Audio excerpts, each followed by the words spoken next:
de chegar e resolver, de chegar e mandar comprar uma peça, de chegar e mandar buscar, mandar o técnico colocar, para que o povo possa assistir sua televisãozinha toda noite, depois do dia de trabalho, assistir sua novela, seu noticiário, seu programa. Mas não. Por que não? Porque o prefeito tem Sky, Paraboca, Claro TV e por aí vai. Então, ele vai estar nem aí? Ele quer saber se está pegando ou se não está? O povo é quem fica padecendo, como eu falei no meu requerimento.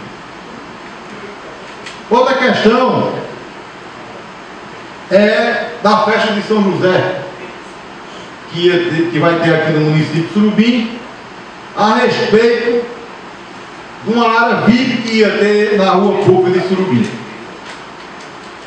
O secretário de governo, muito atencioso como sempre foi e é, mandou uma nota de esclarecimento dizendo que a firma tinha feito uma parceria com a prefeitura e ia ser uma área VIP para 300 pessoas e que, em contrapartida, essa empresa ficaria responsável pela estrutura do palco